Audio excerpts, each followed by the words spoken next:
What's up, VCs, founders, and the Entrepreneur Curious? You've made it, and you're here. It's Venture Daily with me, Peter Saddington. What's up, guys? I hope you are having a wonderful morning. I love being part of your morning today. It's Wednesday, after all, and we have a great show for you. It's very simple, guys. Smash the like button, subscribe, let people know if you're listening to us on the commute, whether it's on Apple iTunes or Spotify or Google Podcasts. Let a brother know. Let people know that you're listening to Venture Daily. Let them know. Tweet about it, guys. I got a shout out yesterday from Miss Jane. I'm not going to say anything more than that, but Miss Jane, you said, hey, I'll give you a shout out. And here is your shout out right back. There you go, Miss Jane. Thank you for joining the show. And thank you. It's a little delayed there. But thank you for being a subscriber. Thanks for listening in. And I'd love for you to share to the world. Today, in today's news bits, guys, we're going to be going over some issues. Facebook clearly, or apparently, has a Democrat issue. Wait. Before you turn it off, before you think I'm going to go all political, you guys know I don't care too much about them politics, but apparently Facebook has a Democrat issue. The second thing we're going to be going on into is Apple, encryption, and iCloud. Now, for me, I'll just put it this way, guys. I don't use Apple iCloud. I don't like giving my information over to the NSA and the other three-letter agencies out there. So maybe you should rethink about using any type of iCloud and Apple encryption in the future. And last but not least, there's an interesting article about internet voting. I've heard about this before, especially being in the cryptocurrency space. Are we going to be trying out internet voting in the near future? From there, we're going to be going on to the adventure deals for today, Wednesday. Some of you guys always love to know where the money is going and where the money is flowing. And lastly, we're going to be talking about being a student of the internet in today's last word. Let's get into it, guys. Let's get into it. Here we go. First news bit. Does Facebook have a Democrat problem?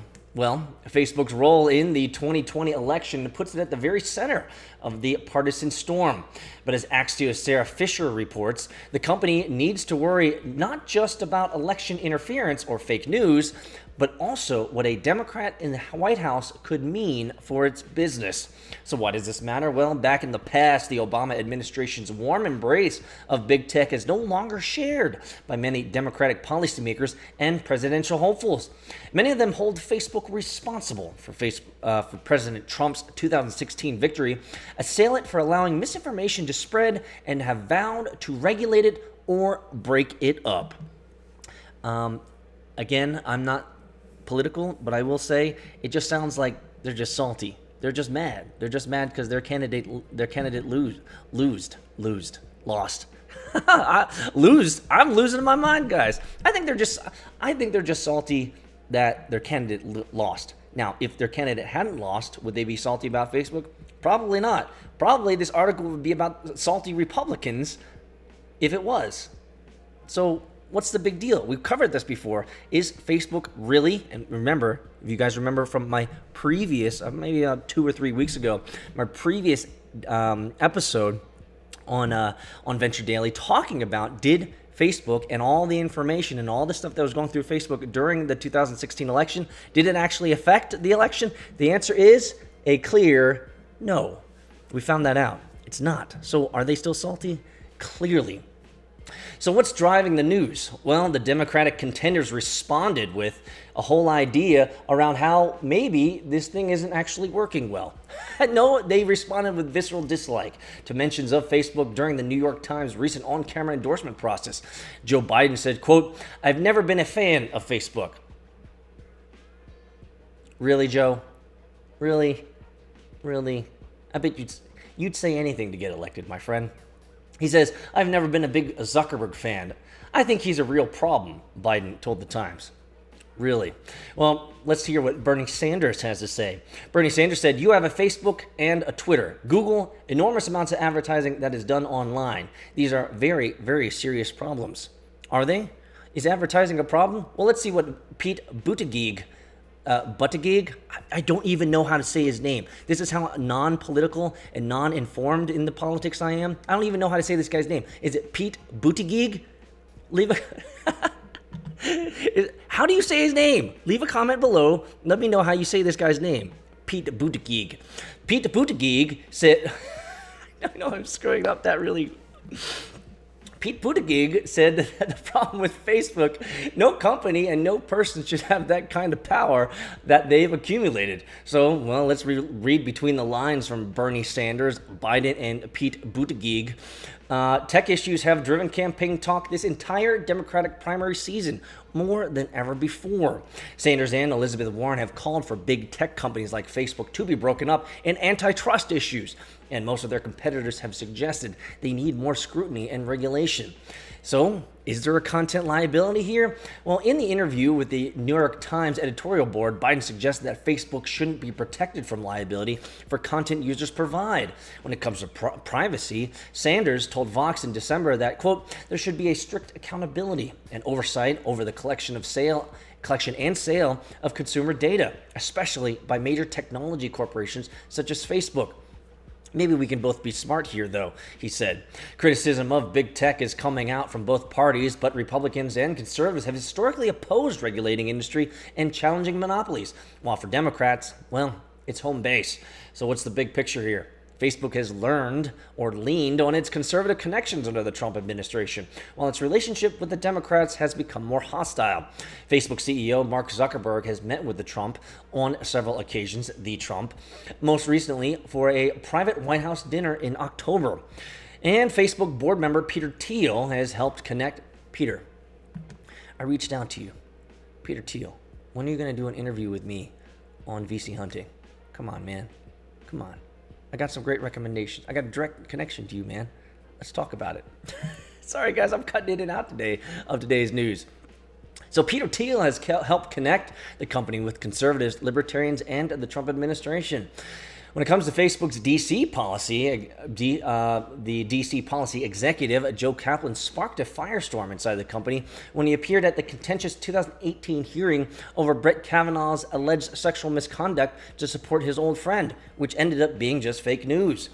House Speaker Nancy Pelosi last week called Facebook shameful and criticized the company for schmoozing with the Trump administration. However, isn't the entire idea of schmoozing, isn't that the only thing that you do in politics? Golly, why am I reading this? This is more politics than I ever imagined. In a leaked audio of the company meeting last year, Zuckerberg said an Elizabeth Warren presidency would be an existential threat to Facebook. Since then, the company has dug in its heels on allowing politicians to say whatever they like in ads, truthful or not, a decision that continues to outrage many Democrats, mostly because, well, they're probably salty that they lost. Yes, but, well, Facebook's Silicon Valley-based workforce almost certainly leans liberal. We all do this. And its chief operating officer, Sheryl Sandberg, is a vocal Democrat. When it comes to our thoughts and our opinions, well, presidents don't have the power to break up companies on their own. That's up to the Justice Department and the courts. But a president can certainly make the company's life miserable. So what's the bottom line here? Well, big companies have a sufficient size, generally avoid associating with big political parties because they want to attract customers across the political spectrum and they want to profit under presidents of either party. Facebook has a problem, guys, a Democrat problem. I think Facebook has a political problem, and maybe that's the key. What's really happening here with Facebook? Well, we see a lot of news, a lot of headlines in the news about politics and Facebook and how politicians hate that Facebook is, well, supporting or advertising or communicating content from the other side. Why can't we all just get along? That's what I'm asking. Now, being relatively apolitical of sorts, I have political opinions, but most of them are just wrong, like yours, like everyone's. But when it comes to politics, guys, here's the question I really want to ask you. And this is something that I really thought about as I was putting together this article. The question I have to ask you guys is, are politics really that important to you? Really? Are they really that important to you? Is it really? So let me ask you this. Have your opinions changed over time? Just sit on that for a second. Have your opinions ever changed over time? Well, if you've lived past 40 years old, you've probably had multiple experiences where your opinions have changed and your worldview has changed. Maybe even some of the philosophical constructs that undergird your thinking and worldviews have changed. You know what? If you're over 40, you could probably say, yeah, my mind has been changed in multiple times, multiple places. Well, if that's the case, then couldn't your ideas, couldn't your stance, couldn't your position in politics change over time as you get older? It's a worthwhile question. If potentially ideas can change, if potentially your political views could change over time, then why would you want to use politics as a mechanism for dividing you against other people when your opinions on those policies, your opinions of the politics could change? Meaning that in the next couple of years, you could actually be a good person to this person that you shunned away because of political views. Does that make sense? I never found it to be quite a compelling argument to divide other people across political lines when your opinions about politics change over time. Why would you ever want to disassociate yourself? Why would you ever want to break up a relationship based on something that can potentially change? Think about that, guys, as we move into this next article. Yeah, guys, seriously. Let's move into this next article here. Apple's encryption situation explained. Well, Apple has come under fire this week for holding onto encryption keys to iCloud backups and mostly just giving them to the NSA. No, that wasn't in the article.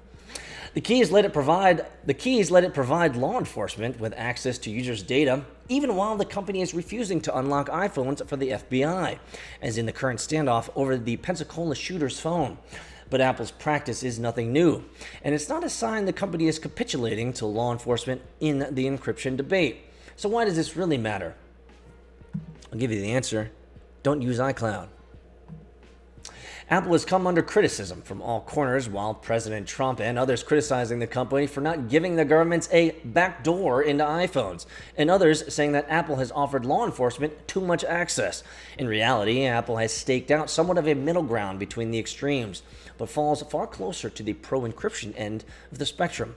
So how does this work?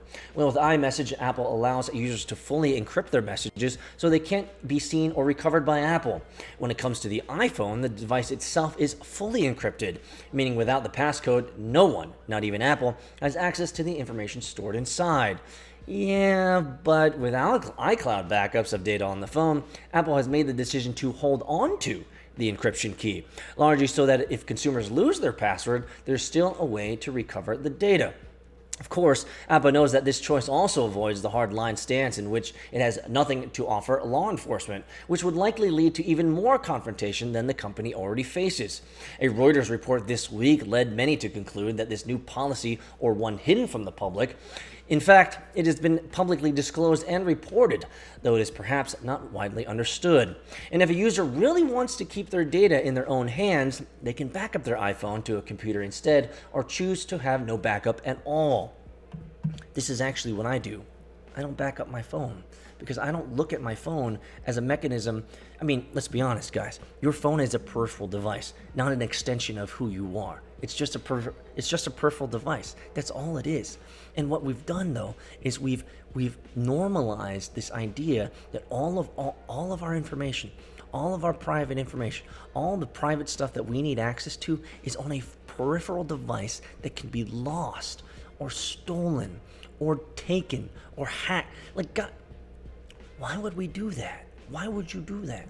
Now, this is just me, and you can take everything that I say with a grain of salt, a big teaspoon of salt here, but I don't find it to be a rational idea to put so much personal information on something that can be lost or misplaced or taken, stolen, hacked, etc. It doesn't make any sense to me. So for me, I generally look at my iPhone as a burner phone. You might say, well, Peter, what's a burner phone?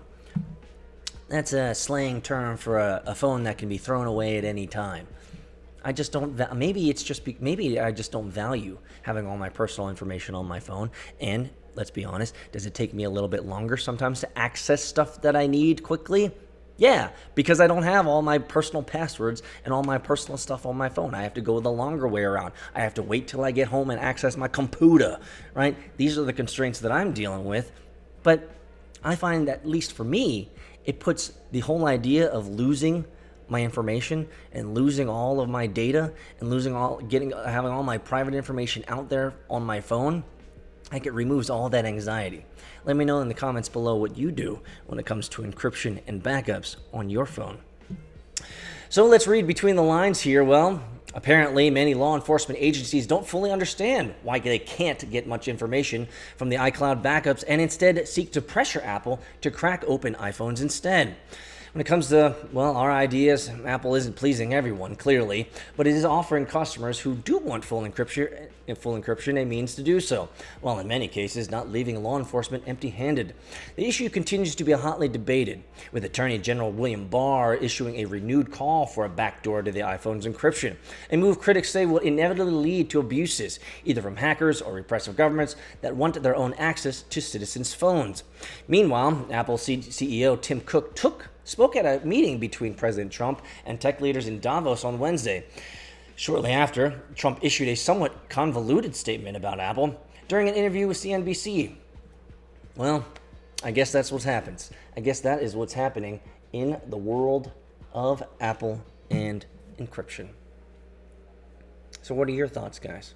What are your thoughts about Apple and encryption? Should we give law enforcement a backdoor? This might reveal more of my worldview than maybe I'm comfortable with.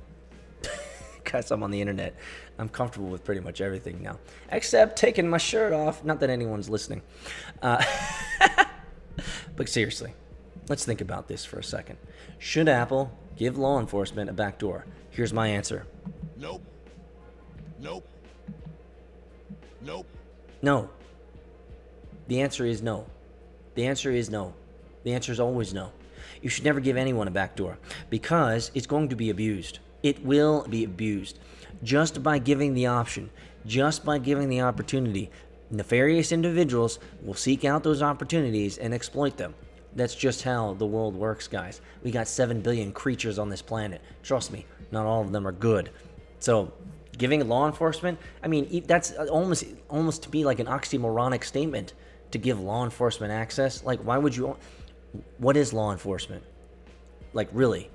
They're just people who have needs, sometimes selfish needs, sometimes nefarious needs.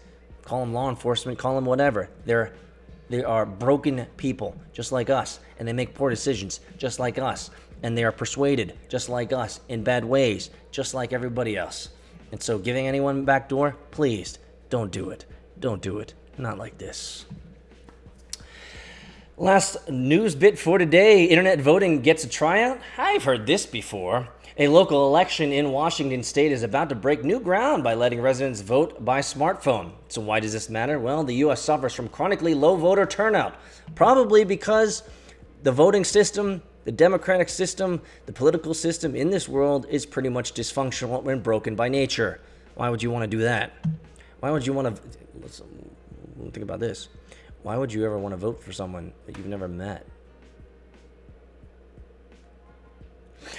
Lawmakers are concerned that the internet voting is vulnerable to hacking and manipulation. Quote, there is a firm consensus that cybersecurity community that mobile voting on a smartphone is a really stupid idea. Computer science professor Duncan Buell told NPR, which first reported on the voting plan. I don't know, she says, I don't know if I ever run across cybersecurity experts whose mortgages are not paid by a mobile voting company who thinks it's a good idea. So what's the big picture here? There's a world of difference between federal elections and more local races, and this is definitely the latter. Voters will log into their names and birthdays and verify their votes with a signature on a device. That doesn't seem hackable at all. Washington State already votes by mail, so election officials have experience with signature verification. The head of the company providing the tech told NPR. So what's between the lines here? Well, the officials plan to make copies of the votes for auditing, but this wouldn't solve manipulation before votes were cast. If you're going to do phone voting or internet voting, it's pretty much garbage in, garbage out, the former chief technologist at the Center for Democracy and Technology told NPR. So what's on the other side? Well, concerned voters can use the portal to fill out their ballots, print them off, and mail them, says NPR. I've heard of this before. It's called blockchain. That's right, blockchain voting. Is blockchain voting the next wave? Is it going to solve the identity issue? No, because just like it said in this article, crap in, crap out. Crap in, crap out. I don't have an answer for voting, but maybe you do.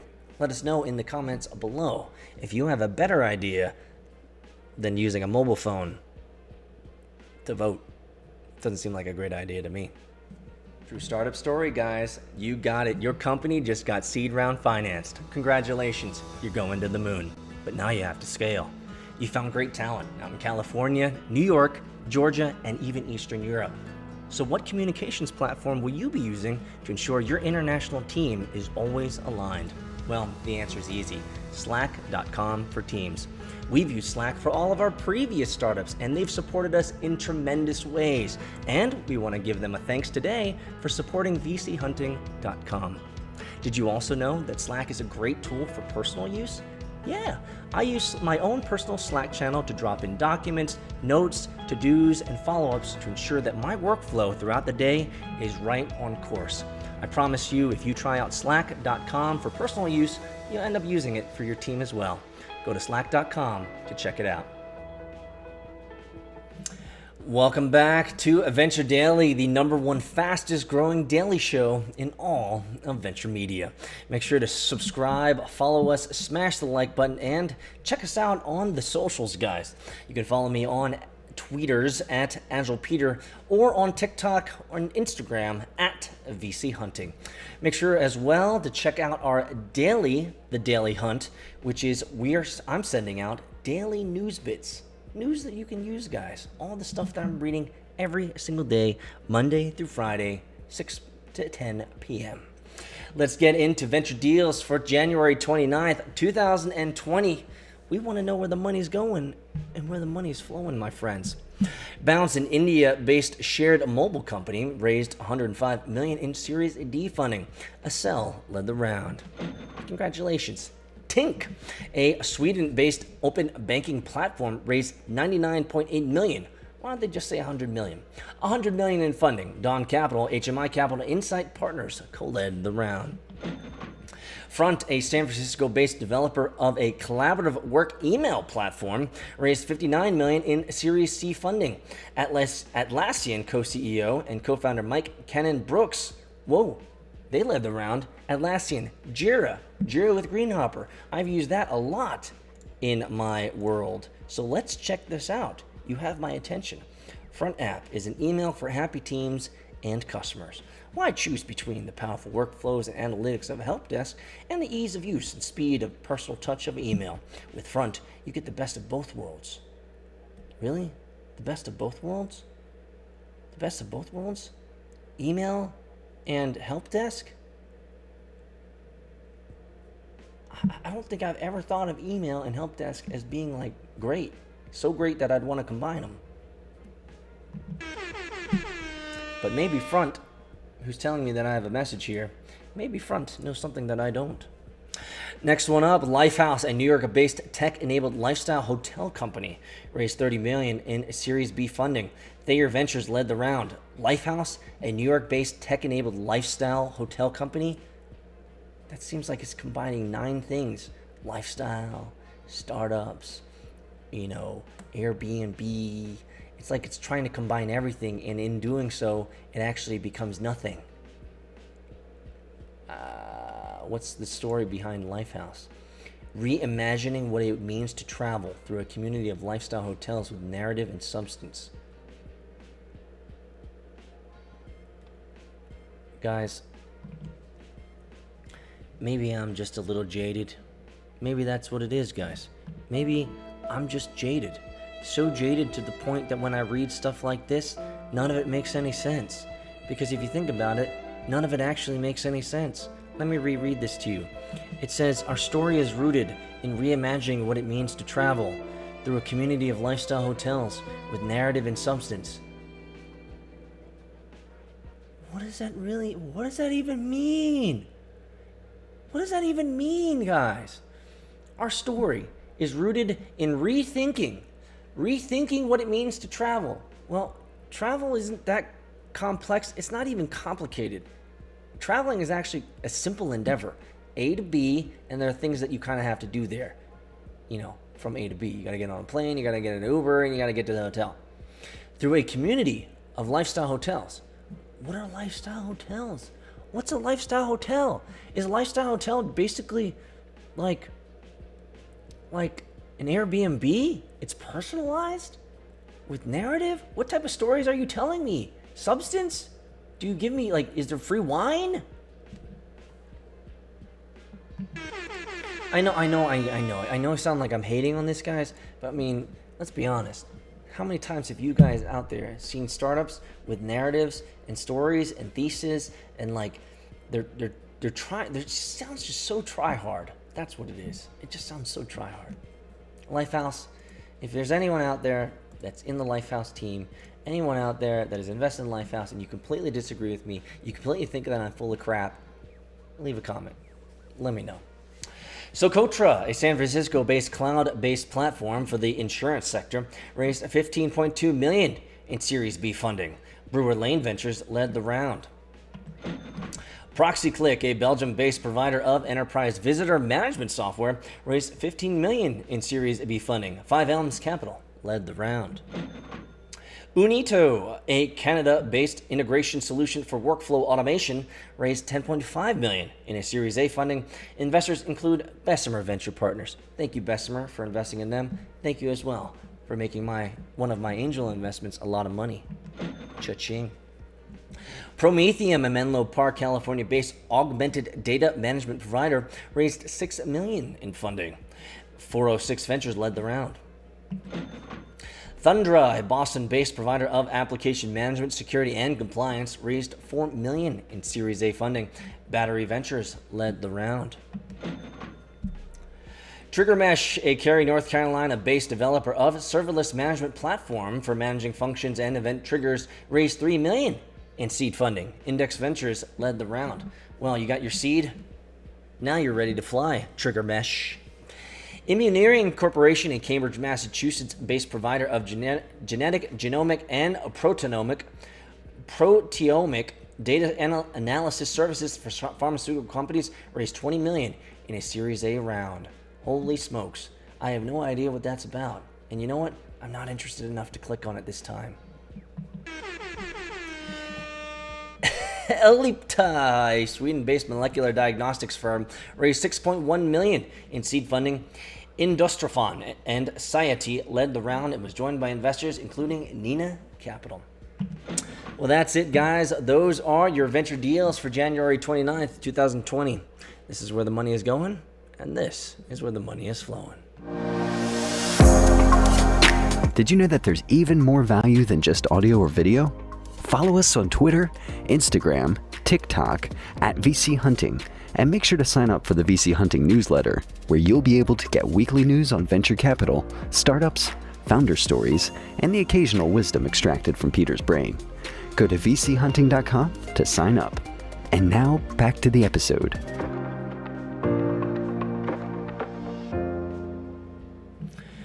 Welcome back. It is now the final word, and today's final word is going to be inspired once again by the Shrug calendar. You know, this is working out pretty good for the final word. I like this. There's a lot of things that I could talk about, but you know what?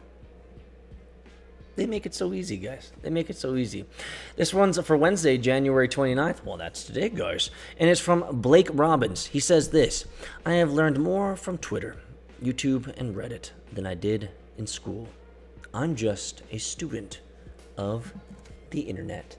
That's right, guys. From Blake Robbins, he's just a student of the internet. I've said this once, I've said this twice, I've said this many times in different podcasts and different shows, and I'll say it again because it's so important, especially if you've made it and you're here to the very end. Here's what I've said. In today's world, my friends, ignorance is a choice. Let that sink in. Ignorance is a choice.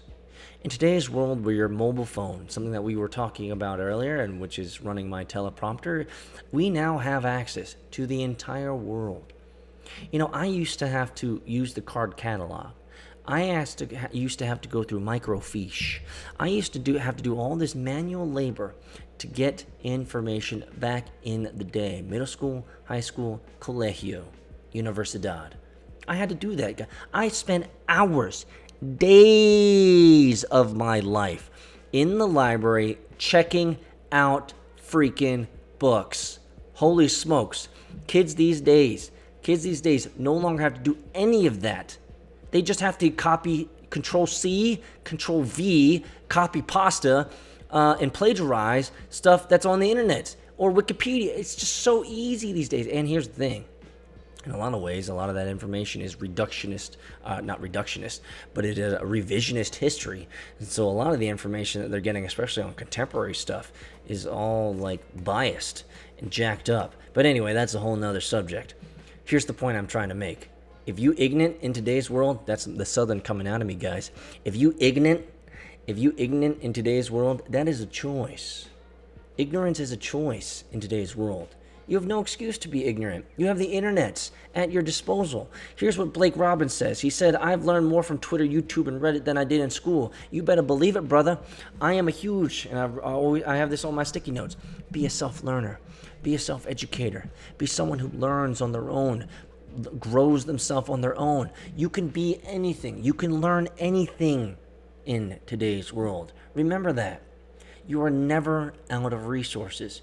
You're only mentally trapped because you think that you're just being not resourceful is really the way I fucked that up. You're never out of resources. You're just out of being resourceful is what I meant to say. Be resourceful. Use the internet. Whenever you're looking to do anything, you can find it online. And here's one of the best parts. If you're ever looking to create a side hustle, a new startup, or execute on a new idea, trust me. There's someone who's already been there. There's someone who's already done that. There's already someone that's taken it pretty much all the way. And there are guides that they've created. I'm creating a guide right now in my next book. And so there's plenty of information out there that you can have access to. You're never limited when it comes to information. You're only limited in your ability to go out and get it. Don't be ignorant. Be a student of the internet, just like Blake Robbins, where you can learn more from Twitter, YouTube, and Reddit. I would maybe disagree with Reddit. Reddit's just basically troll city. But YouTube, I mean, people wonder, people think, hey, where do people get their information? People say, well, they get it from the Googles. That's true in some countries. In other countries, the number one place where people get, and most millennials and Generation Z get their information, it's from YouTube. It's from video sites. Maybe creating content and talking about what you do could be a great way to grow, influence, brand, gravitational pull to yourself. Maybe, just maybe, you could be one of those providers of information for the world. And so people will be coming to you for information instead of looking at other people. Think about it. Being a student of the internet. This is a great world that we live in now, guys. And you know what? I'm out of here. Have a great day. Have a great Wednesday, my friends. And I'll see you tomorrow.